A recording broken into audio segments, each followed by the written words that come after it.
I'm Roma Torre, and I'm speaking with Todd Haimes, the artistic director of the Roundabout Theatre Company, along with Pam MacKinnon, a Tony Award-winning director, and Donald Margulies, a Pulitzer Prize-winning playwright. And we are discussing their production of the play Dinner with Friends, which Donald wrote so brilliantly.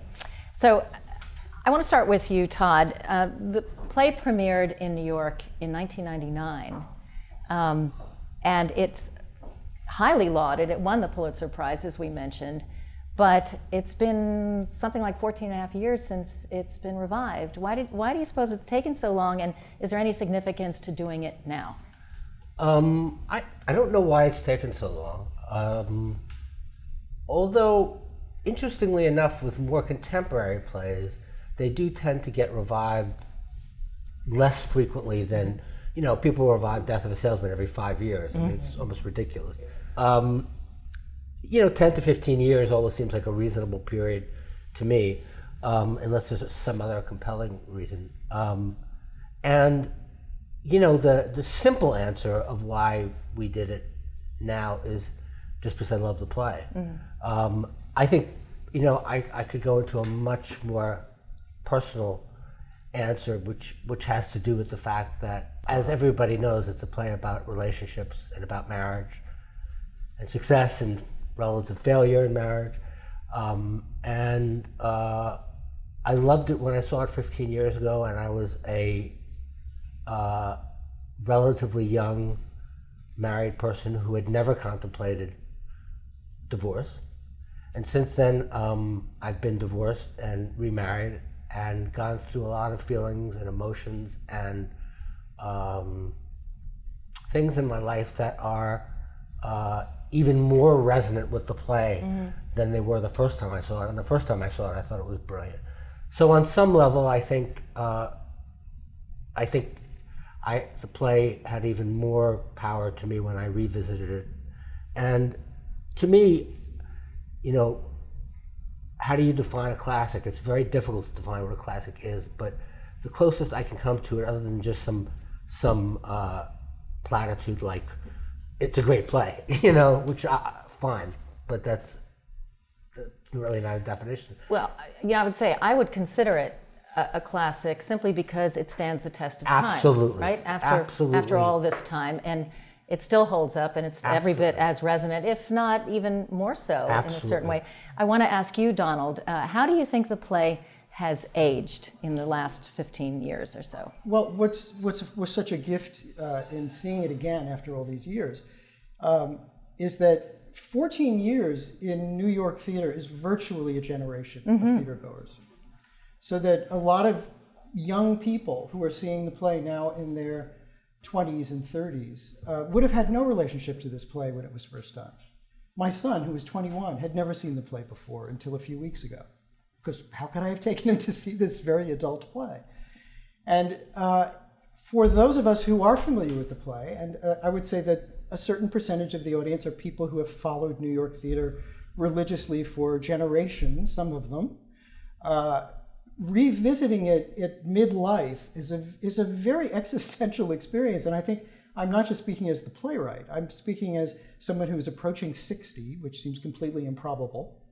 And the fact that I wrote about certain existential dread from the vantage point of someone who is looking at middle age and not sort of looking behind toward middle age. And it's the power of it is, it seems to me a more rueful play now than it ever was. Why is that? I think because we're further along in our journeys. I know that sounds very ponderous, but I do think that, I find it very moving to hear those children's voices off stage, because it makes me, of course, instantly reflect on my son's early childhood, where those sorts of shouts would come from upstairs while we were trying to have dinner with friends in the kitchen. And it just produces a kind of Proustian response, to hear these very prosaic domestic sounds, like children calling from another room. It resonates. It certainly does. And Pam, I want to bring you into this because you have history with the play. Understand you worked alongside Daniel Sullivan during the first go-round. Right. Well, I guess it was the first go-round prime. I didn't do the New York production with him, but I went out to Los Angeles, and the goal was to have a production, Dan's New York production, be remounted in Los Angeles, excuse me, at the Geffen, and then I was going to head the national tour, which then never happened. Yeah. But yeah, so my relationship, I mean, then I was 31, 32, and now I'm 46, and so I think when I first saw it, there was at least times part of me that felt that I was seeing the story as an adult child of divorce. Mm-hmm. Like I could read the play that way, and that was very personal, deeply personal. But now I'm exactly the characters' ages. You're those people. I'm those people. Uh-huh. So and I have, especially in this last year, and I've been talking about this a lot with friends, probably because I'm doing this play. But it's hard to maintain friendships, in a busy career. It's friendships become a little more catch as catch can, and also I think because we work in a very social field, so I get my hits of socialness in the workplace, and so I think I'm doing fine socially, but I'm not. It's hard to maintain. It absolutely it's really hard to maintain. Yeah. I don't have children. A lot of my friends do have children, so I'm out of sync with them.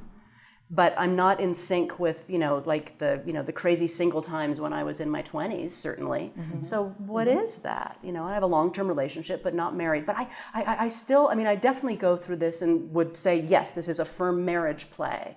This is a play in the canon. It's a marriage play. But it's also very much a play about friendship. Friendships, yeah. Right. Mm-hmm. What was the impetus for this play, Donald? How did it get started in your head? Well, I wrote it in the late 90s, the late 90s. And when I was in my 40s, and my wife and I, we've been together a very long time. We've been together since we were 24.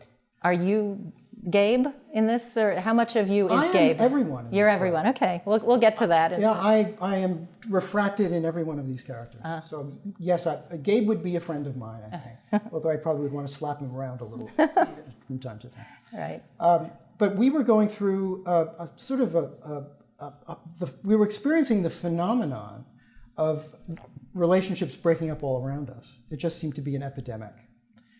Relationships that we thought were as sound as ours, as we thought it was, and relationships that we thought were constants in our life, that we would, as Gabe says, grow old and fat together and cry at each other's kids' weddings.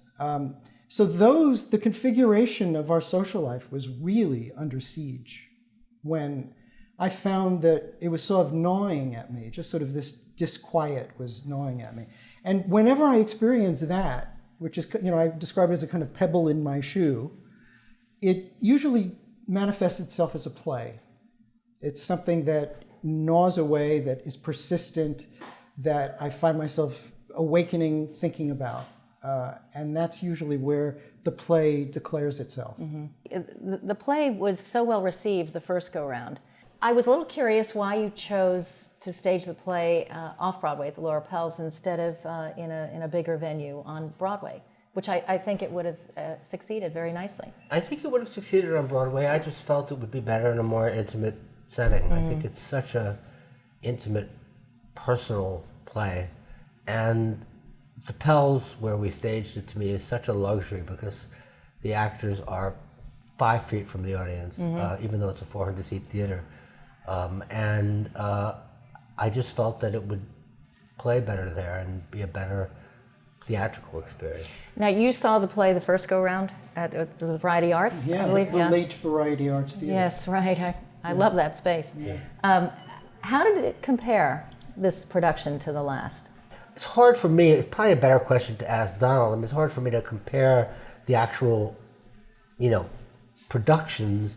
And I know my response to the productions is very different, but in terms of how the productions are played, that's probably a better question to ask you. Yeah. Because I would just say mine's better. Right? Yeah, of course you would. Well, for you, First of all, Donald, I'm thinking about the rehearsal process this time around versus last. Right. When you originally were involved with this play, I'm sure it was more of a discovery process during rehearsal. There was a certain degree of rewriting involved. Yeah. And how does it compare this time around? Because it's a wonderful piece. It's been proven. So, what was the experience like in comparison? I'm thinking a lot of thoughts right there. So let me just try to contextualize a little bit. The play didn't begin off-Broadway. It was a commission from the Actors Theatre of Louisville and the Humana Festival. And it premiered there in March of '98. And it was structurally a little different than it is right now. And then Dan came on board. We met only in 1998. And we did a production at South Coast Repertory in Costa Mesa, California, a theater that I had already had, at that point, even a long-term relationship in the late 90s. It was about a 10-year relationship at that point. We did a production there, and we were hoping for it to pick up commercial producers. The commercial producers came out to California and basically patted me on the back and said, "Good luck with this." Yep, like him. Including my friend Todd. And everyone cleared out except for one lone unnamed producer who was the last man standing. And it was a pact with the devil. But I decided that I felt very differently about this play. At that stage in my career, I was approaching 45. I wanted to have something that was actually a commercial production. You know, the thing about coming of age in the not-for-profit theater is that you have these 12-week wonders and they go away. Yeah. If you're lucky, they're picked up by regional theaters. Right. There was something about Dinner with Friends that I felt deserved a longer life. I felt there was a large audience for this play, which is not to say that I sat down and wrote, I'm going to write a commercial play. It's never like that. You can't predict it. But once I had it, I thought, I don't want this to be over in 12 weeks, which is why I held out for a commercial production. So we got to do an interim production at South Coast Rep, where I did a lot of work between Humana and South Coast, and then I did more work on it between South Coast and Variety Arts. And because it was a new play, I was probably more present in rehearsal the first time, because I was making changes on a daily basis. By the time we began, 14 years later, the play is pretty much what it is. I made a few textural changes that referred to technology, really. The only aspects of the play that were even remotely dated were about tapes and slides. Walkman. A Walkman. Yes. Those kinds of things which would really stand out to an audience as shouting 90s. Wow. This is splendid. Yeah, this is lovely. And I'm supposed to go to dinner. You're supposed to go to dinner? Forget about it. With friends, I don't know. I think you're and the marriage is intact, at least for now. Okay. I think you're getting a better deal here. Was anybody from the South Coast production? Yeah, I was going to say, with the casting. The only cast member who came east was Julie White. Oh, right. Really? That's interesting. Yeah. Julie White came east with it. Was she with it from the very beginning? No, we had a completely different cast, different director, different design at Humana, and it was reconceived with a new director. So Julie was the only cast member of the 1998 South Coast production who came east 1 year later. Pam, when you were approached to direct this, after seeing what I would regard as a flawless production back when Daniel Sullivan directed it, was there any trepidation on your part? No. And how did you approach it? I really liked the play, loved the play, and I had changed. I knew that my relationship would be very different, and I don't just mean the difference between being an assistant versus being the director. I mean, my emotional relationship was going to be different. I said yes without rereading it. Oh, you said yes instantaneously. I said instantaneously. Yes. In fact, my agent, Mark Subius, was like, "Do you want to read it first? Maybe you should read it first." I said, "No, I want to do it." So that was an immediate response. And I'm in my mid-40s, and as an actor, generally in sort of naturalistic theater, you have to play your age. Yes. As a director, I don't always have to play my age, Yes. but in this show, I got to play my age, and that sometimes can be really exciting and sort of daunting too. I knew it would be a very intimate, personal experience. I'm also a relatively new aunt, And so, the You're very offstage, close to this. very close to this nephew. In fact, there was, when we were changing technology, one of our actors, Jeremy Seamus, was like, Aristocats, Pam, can you nudge Donald? No kids watch Aristocats. Well, my 4-year-old nephew, and they're not TV people, he has probably seen 4 movies, and during the rehearsal process of Dinner with Friends, he happened to watch the Aristocats. Yeah. And now he sings that song. So that's what I came in. my case. I came into rehearsal, So and it Jeremy was stayed. like, drats. This is a conspiracy. It stays. Yeah. You seem to have become inadvertently an expert in staging plays about volatile couples. I'm thinking of the Edward Albee shows, and certainly you won your Tony for Who's Afraid of Virginia Woolf. Is there a trick to making these the dynamics of these feuding couples seem as natural as they appear on the stage when you're at the helm? And I mean, that was the brilliance of Virginia Woolf. You rediscovered that play, and I think you've put those gifts to work in this production as well. I mean, how do you approach that dynamic? I mean, it's no trick. It's it's using rehearsal time. It's using I very flippantly say I have a career because I show up on time and I show up awake. And I do think my job is to be the the proxy for the audience, and I really try to listen. I really try to be in the room and be really present, and give my actors room to go deep, to really personalize. But having said that, at a certain point, I also really love the music of a great language play. And at a certain point, once you have all that biology, all that personal stuff in place, I do start dialing stuff up and dialing stuff down. And and I really try to have really nice, open relationships with my actors so that we can talk intention, we can talk situation, we can talk emotionality, and at other times we can talk dynamics and music. And just like a really technical note can go a long way to shift a fight that is sort of plateauing on 7, and I say we have to take that beat, we have to regroup, we have to get it down to 4. I think at a certain point I said to Tracy Letts for Who's Afraid of Virginia Woolf, I said, you're allowed, because he could volume, he has a huge instrument, and sometimes he's keen on using it, and at a certain point in our preview process I said, Tracy, I'm going to let you use that volume 5 times. 5 times in this 3-hour play, And that's it. and you got to pick them. And that it's not necessary that the 5 times I don't need to pin them down. I want you to have some freedom in that, but it's just not as interesting as you are when you're actually. So that speaks to pacing as a director. It's pacing, it's dynamics. Yeah. And it's also pacing a rehearsal process, and you don't want to give that note too early, because then it can be a musical empty shell. It can be sort of a demonstratively orchestrated piece. And you could stifle the creativity process. Of an actor who's going to go to interesting places that I can't even imagine. And what were you looking for in casting?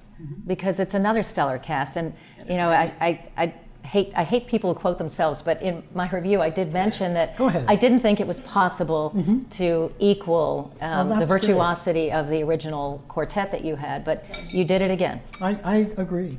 I'm thrilled that you felt that. Yeah. I certainly do. Yeah. They're also unique. They're such unique instruments, all of them, So we were very lucky. Casting is alchemy. And you have to trust your hunches. And sometimes your hunches are outsmarted by availability of actors. And we were so fortunate to get this quartet, and that they melded as beautifully as they did. I mean, part of that is a tribute to the way Pam conducts a rehearsal room, so that she fosters this kind of camaraderie and affection, which is one of the reasons why I find this production very moving, is because the friendship is real. They're not acting that. There's real affection there that has been cultivated. Some of them knew each other before, most of them didn't. And you really do get a sense of the play between them that seems so effortless, which frankly I didn't think was present in the first production. I thought it was a bit more strained. A little more distant. It was just not as organic. But again, that's something that you can't control. It's part of the chemistry of rehearsing. Yeah. The final scene of this production, in my opinion, between Jeremy Shamos and Marian Hinkle, is one of the most powerful, moving, and believable portrayals of a relationship, in this case a marriage, that I've ever seen on the stage. It's extraordinary. It's absolutely extraordinary. Well, and it's so organic because it completes the arc, the emotional arc. How it starts and how, it continues and how it finishes it's just a perfect end, and you can't say that about most plays, wouldn't you agree? You've done so many plays and you've had so many crazy experiences, producing your shows.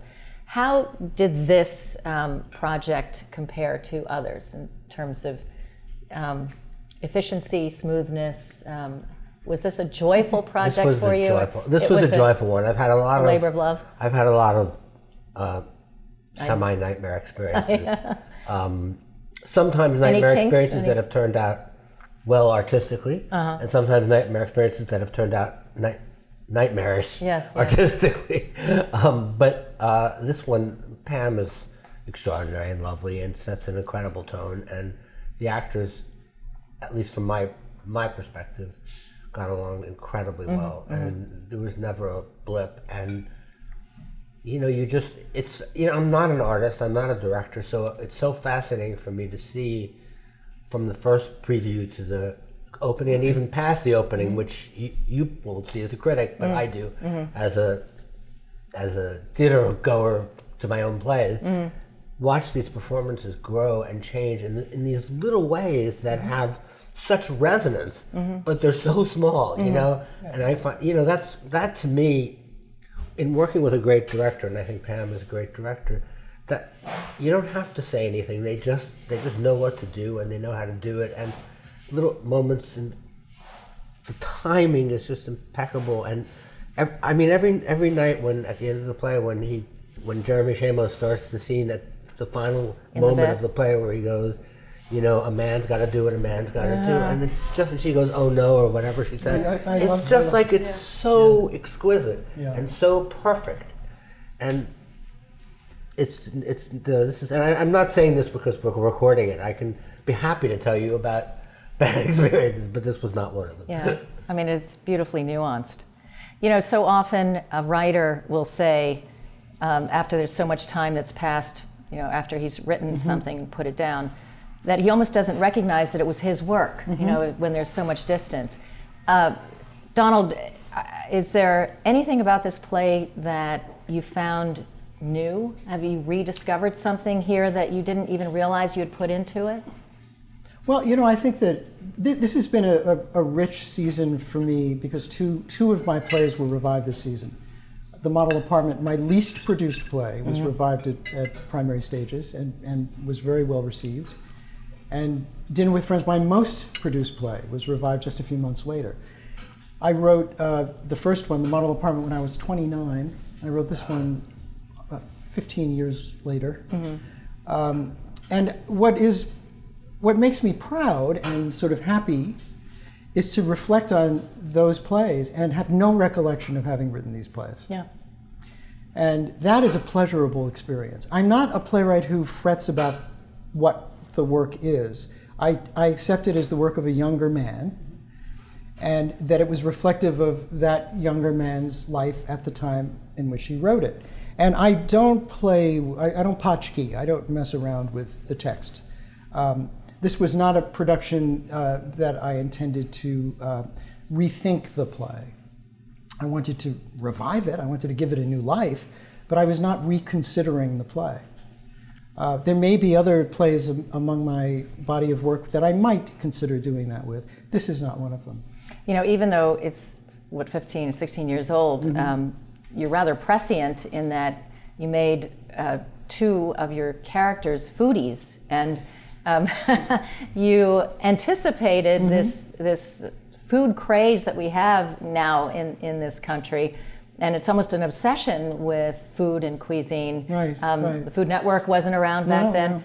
Why the focus on food for the Gabe and Karen characters? Yeah, you know, I think that when I was when I was considering this play, when I was thinking about who these people are and who these archetypes are, I wanted Gabe and Karen to work together. I wanted them to do something that they did at home.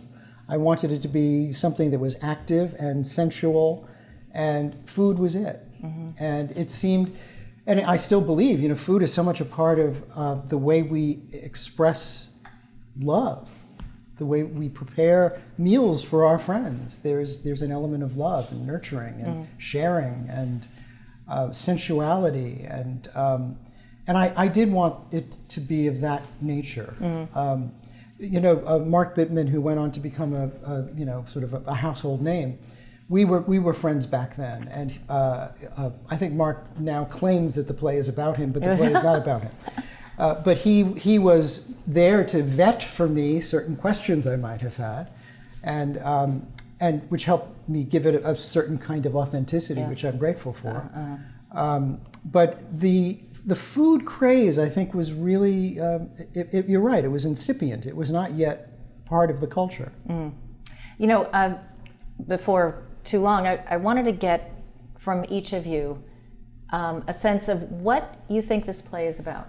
What is the message of this play? And I guess, you know, depending on where you are, at what point in your life, you may see it differently. And you intimated that, Pam. Yeah. But Todd, what is this play about to you? Wow, that's a loaded question. That's a loaded question. The play is about, I think the play is about relationships, but relationships in a broader sense, not just marital relationships, but friendships and loss of friendships and expectations that people have of each other and of their friends. And that's not the shortest answer, but that's what I think it's about. But you know what, there are a lot of plays about these things, you know, about these issues, these dynamics. Why is this play so much more successful than those? You know, you sort of answered the question in the first question. I think the thing that, you know, we do a lot of quote unquote classics because we do revival. And I think the thing that makes a play a classic is that it's timeless. And if everybody knew how to make something that was timeless, they'd do it, you know? We've done Pulitzer Prize-winning plays. I won't mention the names, but we've done Pulitzer Prize-winning plays that did not hold up. Right.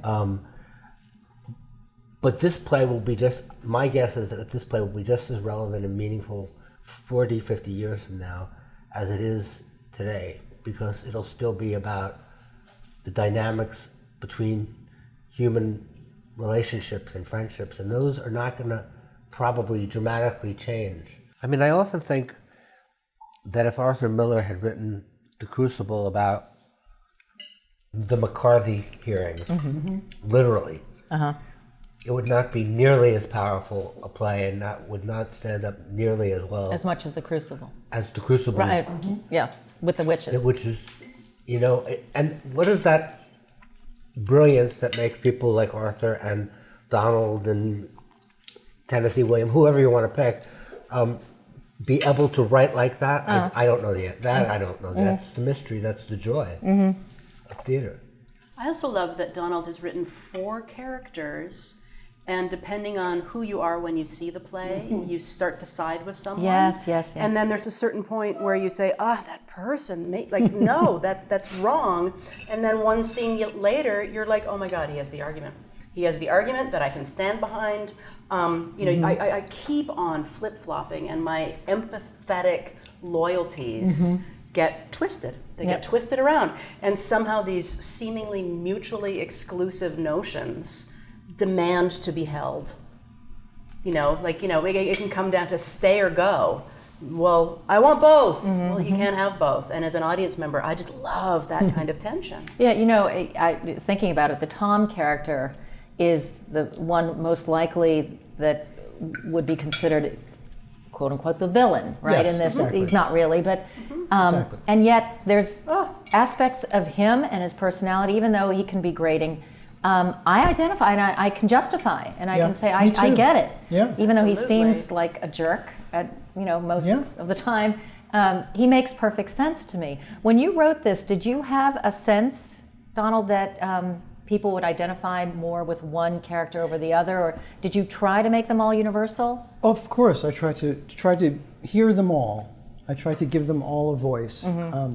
That's I think good writing tries to do that. Tries to get in the heads of people who you don't agree with necessarily, but you try to see things from their point of view and give it validity and integrity. And Tom, I think is the sort of person that most people would reject out of hand as a villain, as you say. He left his family. But, I think also finding the motivation for his straying in his marriage,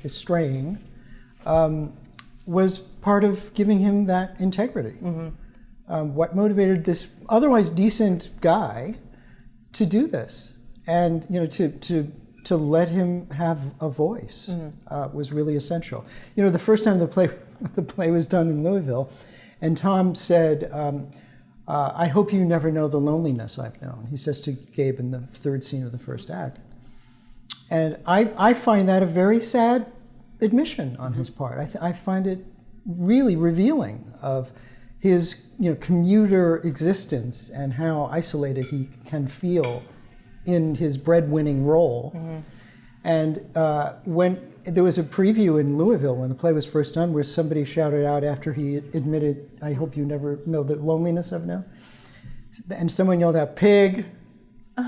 And I thought, oh no. Yeah. The actor who was playing Tom was crushed by this afterwards, and he was shaken up by it. They hate me. I said, well, they have problems, but it was very interesting to see the kind of Jerry Springer response that it elicited, and then how it all comes around when we learn more. Why, right? And the Beth character, to me, they were all just that couple was mismatched from the get-go, and they really weren't meant to stay together over a period of time. And so, it was sooner or later that the marriage was going to fall apart, and, it's sad to say they had children, and so they're going to get Right. caught up in that. But where did you come up with the inspiration for these characters? I mean, you were saying there were parts People of I them know, in you. myself, my wife, I think we are refracted in all of these. And I certainly experienced a lot of breakups around me. So this is really an amalgam of, half a dozen to 10 couples who I knew who broke up within a very short period of time. So yes, it is a conglomeration of experience and observation among my circle of friends. I just wanted to continue with that line of questioning what the play is about. I mean, in a nutshell, if somebody were to say to you, this new play that you have that's at the Roundabout Theatre, what is it about? In 30 seconds, how would you sum it up?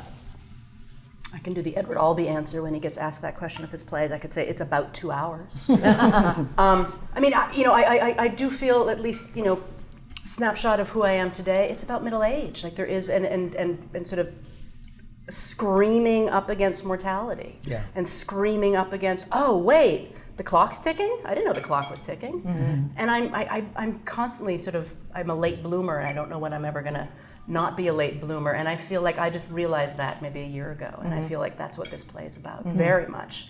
Even though there's no real whisper of talk of death, it is about like, oh wait, I'm actually in it, and maybe I've wasted some of it, and now how do I grab it, because it's going so fast.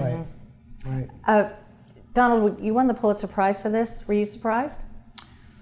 Yes, I was. I had been a finalist twice before. The first time I was a finalist was for Sight Unseen in 1992, And it was a year in which they actually named the finalists. They publicized the finalists. And I was overwhelmed. Until that moment, I never thought I would be a Pulitzer Prize winner. Mm-hmm. And then I thought, gee, I could actually win one of these. and that was kind of astounding.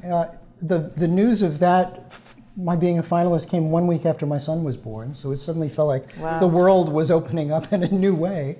So that, even being named a finalist, was very meaningful to me. Mm-hmm. And then a couple of years later, Collected Stories was a finalist as well. And in theater circles, as the news of the Pulitzer was imminent, people were saying, "This is your year. And I said, "Don't say things like that, please." And it was very exciting. It is a transformative event. How has it changed your life? I am now a Pulitzer Prize-winning playwright. The first line of my obit is written. The first line of your obit. It is. But I mean, even more delightfully, it makes everything I've ever written by a Pulitzer Prize winner. Yeah, right. Does it get you more produced? I don't know if it gets me more produced, but it may get me more attention. It gives this kind of recognition. I'm sure Pam can speak to winning the Tony Award. It gives you access to people. It gives you a sort of a stamp of credibility that is welcome when you're mid-career and you are hoping that you do achieve that kind of respect and validation. Mm-hmm. That is really an important thing, and it's an enjoyable thing. Mm-hmm. I'm very grateful that when I was acknowledged, that it was when I was mid-career. I had written several plays that had been done numerous times around the world at that point. Mm-hmm. And I was retrospectively, I'm very grateful I didn't win it when I was too young. Yeah, I feel that way about my career too. Yeah. I feel sort of ready. It was at the right time. Absolutely. Yeah. I think a lot of people invest too much in early success. Mm-hmm. And there's something to be said for being thwarted repeatedly and building up your resolve and your reserve and your vengeance is a great motivator. And my craft too. And that goes without saying. Yeah. Now that you're both award-winning artists, does it put pressure on you to equal the success that you've had? I think of Ernest Hemingway, and he really couldn't handle it. I guess he felt he had to top himself, and it was maybe impossible for him. But do you feel that kind of stress every time you take on a new project? Oh my God, I have to equal my best. I think that when you've been in a very public career for me in my case over 30 years, that there are expectations. There are people who have, and this is something I've longed for. People have followed my work for years, and that's a wonderful thing. But with that comes a kind of proprietariness. They feel that they have expectations of what I should do next, and critics too. They want a certain thing from you. And I've been pretty careful about being pretty varied in the subject matter that I've tackled. I haven't tried to replicate what I've done. I have a certain toolbox of themes, of course, that I return to over and over again. But I try to find new ways of telling the same stories that interested me when I started writing plays when I was 20. Mm. How about you, Pam? Do you feel that you have to be a little more conservative about picking your next project so that you don't fail or fall on your face or embarrass yourself and any of that? Well, you tell me, but no. I just like going to work, and whatever nerves or whatever, I don't like the day after a show opens because I don't like that critical moment, and I've been praised at times and I've been slapped up the head at times, and it stings almost either way. Yeah.